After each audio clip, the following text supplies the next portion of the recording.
Hello, my name is Alexis Hamilton, and I'm the manager of education and community engagement for Portland Opera. My friends and I are super excited to be here to talk to you about one of our favorite art forms, opera. Some of you might not know what an opera is, and some of you might have lots of ideas about opera. Some of you might not have seen an opera, and some of you may have. Today, we're going to talk a little bit about opera as an art form and some of the conventions of opera, specifically the 5 basic voice types that we use in opera, and the fact that in opera, we sing everything, most of the time. So, first thing I want you to remember is that an opera is just a play that is sung. That's right, that's it. Say it with me now. Opera is just a play that is sung. And that is an operatic convention. When we talk about conventions in art forms, what we mean are the unofficial rules and customs that have developed around the art form that creators use as a way of organizing things for their audiences or as a kind of shorthand for communicating information to their audiences. For instance, a convention of opera is that instead of speaking our lines, we sing our lines. A convention of the written word in Western languages is that we read from left to right. A convention in many plays is that we don't often directly address the audience. Other conventions might give us some information about characters, and these conventions can look a lot like stereotypes. So think about that a little bit as we talk more about the voice types in opera. So now we have defined opera. Remember, opera is just a play that is sung. And we have defined an artistic convention, which is an unofficial rule or custom in an art form that creators use to organize their thoughts or as a kind of shorthand to get information to their audiences quickly. The last little word that I'd like to define for you is the word aria. An aria is just a solo song in opera, kind of like a monologue in a play. And it tells you about how a character feels in a situation. As I said, one of the conventions in opera is that we sing everything. And another convention in opera is how the different voice types are used traditionally. My friends from the Resident Artist Program, Lanisha, Jasmine, David, Michael, and Edwin, are going to explain their different voice types with help from our pianist, Nick. They will sing you a couple of selections from 2 contrasting arias. Remember, an aria is just a solo song that tells you how the character feels. As you're listening to the arias, think about the quality of the voice. A fancy word for how a musical note or tone sounds is timbre. Also, think about the emotions that the music itself is communicating. At the end, you're going to get to vote on which of the arias you would like to hear in its entirety, and your class can then listen to those arias at the end of the presentation. And so, without further ado, let me introduce you to Lanisha Crump. Thanks, Alex. Hi, everybody. I'm Lanisha, and I am a soprano. That means I have the highest female voice and the highest operatic voice. It also means I usually play the leading lady, the prima donna, which in opera just means the first or primary lady. Usually, male characters in the opera fall in love with us, and we often wind up with the tenor. Composers have typically used sopranos to play the young, beautiful, romantic lead, or princesses or young girls. This is because composers thought that the timbre, or the way that a soprano voice sounded like these types of characters. Soprano voices are often described as clear, sweet, high, pure, but can also be lush, rich, or silvery. There are lots of other words too. See what you think. I'm now going to sing you 2 snippets of arias that have a real emotional contrast. As you listen, think about how the music sounds. What kind of feelings do you think the composer is trying to communicate? Also, think about how my voice sounds and jot down some words to describe it. Then you get to vote with your class on which aria you want to hear all of at the end of the session. Okay, here's the first selection.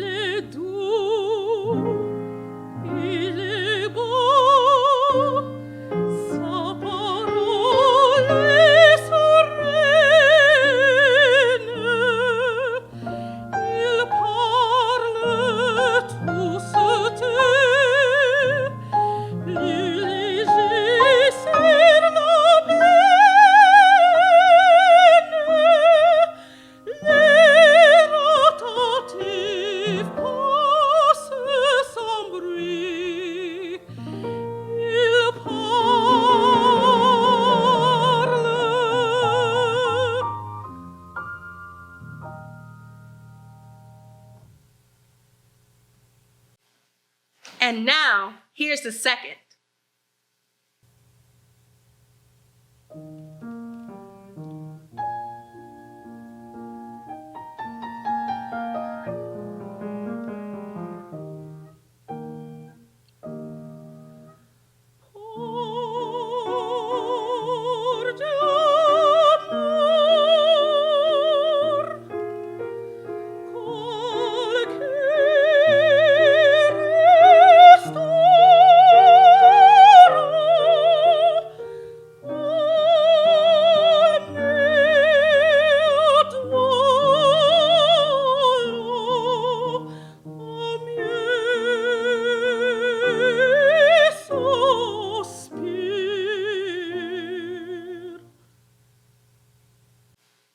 Did you hear all of the different emotions being expressed? Keep thinking about how the composers try to create emotion in the music as the rest of us sing. And now I'm going to turn it over to my friend Jasmine. Hi, my name is Jasmine Johnson, and I am what we call a mezzo-soprano. In Italian, mezzo-soprano means half soprano, but we are not half of anything. All they were really trying to get at is that mezzo-soprano voices are lower than soprano voices. We still sing a lot of the same notes as sopranos, but we are much more comfortable lower in our range. If you are in a choir, you can think of us as altos. Because our voices have a different timbre than sopranos, composers have traditionally used us to play different kinds of characters. Mezzo voices often sound richer or darker than soprano voices. Words sometimes used to describe mezzo voices are velvety, chocolatey, dark, caramelly, or round. The kinds of roles that we usually play are mothers, best friends, witches, young men whose voices haven't changed, or, my favorite, bad girls, like Carmen or Delilah. In operas, mezzo-sopranos typically don't get the guy, and if we do, it's usually bad news for us. Here are my two selections. Remember, listen for the emotions the music is trying to evoke. Think about any words that come to mind about the timbre of my voice and how it is different from Lanisha's. And lastly, remember that you get to vote on which aria you want to hear all of at the end of the show.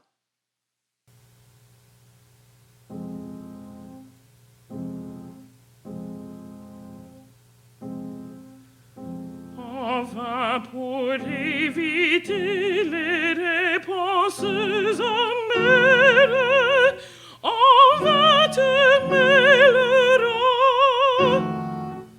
Cela ne sert à rien, les cartes sont sincères et ne mentiront pas.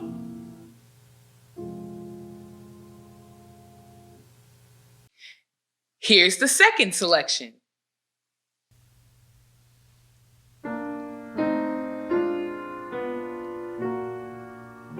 Ja ne sposobna grustet o mной, ja не люблю мечтать десять, il n'a pas piaciute noi.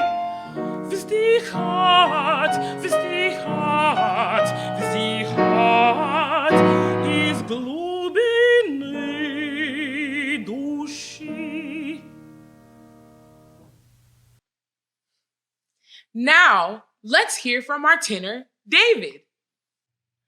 Hey there, my name is David Morgan Sanchez, and as Jasmine mentioned, I'm a tenor. Most of the time, tenors are the highest male voice in opera. In opera, I'm often the soprano's partner. Tenor voices, like soprano voices, are high, clear, ringing, and so composers have often thought of us for the young, handsome, romantic lead. We usually play heroic parts, but not always. There are always exceptions which prove the rule, but for the most part, we're the good guys. And we almost always get the girl at the end of the show. We don't always survive, but we are successful in love most of the time. Words that are sometimes used to describe tenor voices are ringing, clarion, brash, heroic, robust. What do you think? Here are my 2 selections. Listen for my vocal timbre, the emotional impact of the music, and vote for which aria you want to hear in its entirety at the end of class.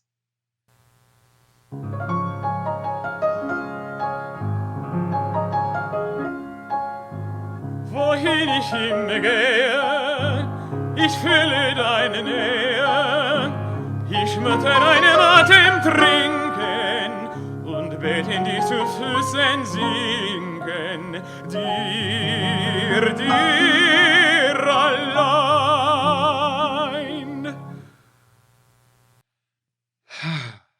And my second selection,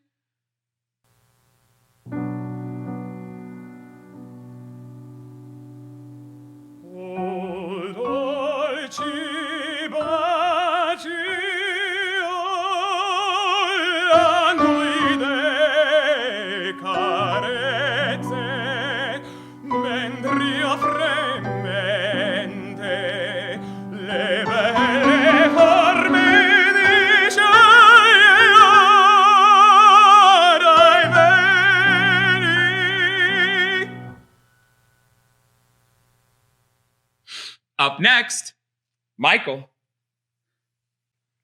Thanks, David. Hi, everybody. I'm Michael Parham, and I am a baritone. Baritone voices sit lower than tenors, but higher than basses. Because I have a kind of in-between voice, there is a wide variety of characters I'm able to portray. Alex, who you met at the beginning of the show, likes to say that baritones are in between, so you never know which way we're going to go, good or evil. It is true that the characters I play are sometimes more nuanced than the relentlessly good tenor. It's also true that I rarely get the girl in opera. I often lose the soprano to tenors, just like mezzos often lose the tenor to sopranos. Why is it that we don't have mezzos and baritones getting together in opera in the first place? But I digress.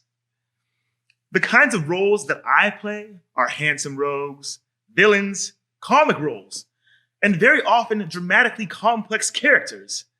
But baritones still aren't very lucky in love. Oh well. Anyway, some words used to describe the baritone voice are warm, rich, resonant, and commanding. Here are my 2 selections.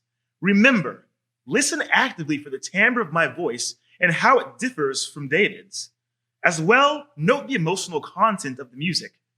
And then, vote for the one you want to hear from beginning to end once we're finished. Anno, lasciarti un pace, non vo questo contento. Tu non accesti orace, tu non accesti orace, per dare a me tormento, e forse ancor per ridere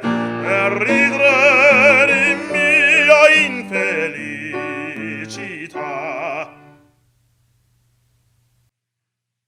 And here's number 2.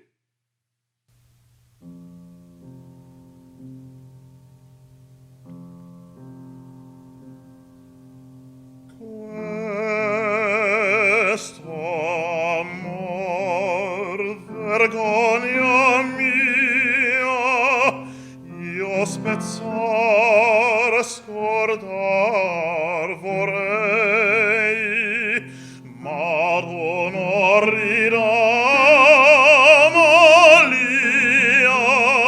sono schiavi sensi miei. And now our last singer, Edwin. Last, but certainly not least, thanks, Michael. I'm Edwin Jamal Davis, and I, my friends, am a bass. We basses are the lowest male voice, and composers have typically used us to portray characters with a lot of power or gravitas, dignity, and seriousness. Every once in a while, we get to play for laughs, but most of the time we play priests, fathers, and for some reason, sometimes even the devil. So we're either very, very good or bad. The timbre of bass voices can be described as resonant, deep, dark, broad, full, cavernous, booming. What do you think? Here are my two selections. As for all of the other voice types, listen for the sound of my voice and how it's different from David's and even Michael's. And listen for how the composer uses my voice to convey emotions. And don't forget to vote for which aria you want to hear in its entirety at the end. Nehmt sie neuren Wohnsitz auf, nehmt sie neuren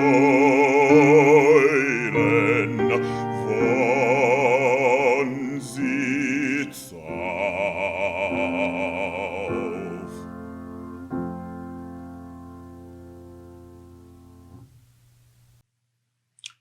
And my second selection, Il certo a lei dei martiri,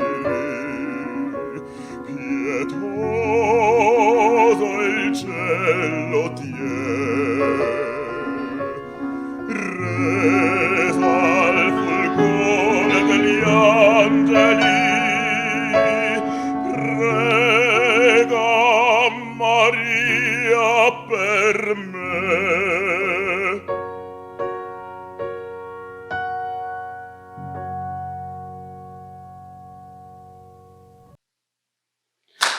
Wow! You all sang beautifully, friends, and thank you so much for sharing and talking to us about your voice types and how composers have used them traditionally in the past. So, what do you all think? When you listened to our artists sing, could you hear the qualities in their voices that made composers of the past use them in the way that they did? Or did you hear different characters in their voices? Think about that, because later you'll get to consider what operatic voice types best suit characters in your favorite book or movie. So, what have we learned today? We've learned that an opera is just a play that is sung.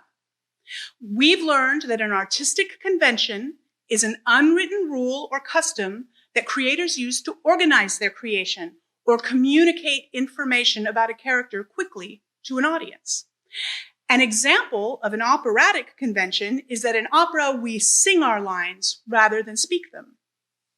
We've learned about the 5 basic voice types in opera. We learned that the soprano is the highest voice in opera, and that sopranos often play the beautiful leading lady and the love interest. We've learned that the mezzo-soprano has a lower vocal range than a soprano, and that mezzos often play mothers, best friends, witches, young men whose voices haven't changed yet, or bad girls. We learned that tenors are the highest male voice in operas and that they play the handsome, heroic leading man and often the love interest of the soprano. We've learned that baritones have voices that are lower than tenors, but higher than basses, and that they can play a variety of roles, from comic relief to the guy who loves and loses to the villain. And finally, we learned that basses are the lowest male voice and play characters who are powerful and important, like priests or fathers, and sometimes evil, like the devil. Just one last thing. We've been talking about how opera has been traditionally written and the kinds of characters that have been used in operas written in the 18th, 19th, and 20th centuries. But operas are being written all the time. All of the voice types that you've learned about today, soprano, mezzo-soprano, tenor, baritone, and bass, can play any kind of character in modern operas, and anyone can sing those parts whose voice has the range to do so. So there you have it. You now know a lot about the different operatic voices. Don't forget to vote as a class on which arias you want to hear the rest of. Your teacher can pull them up and show you. And now, until next time, we'll see you at the opera.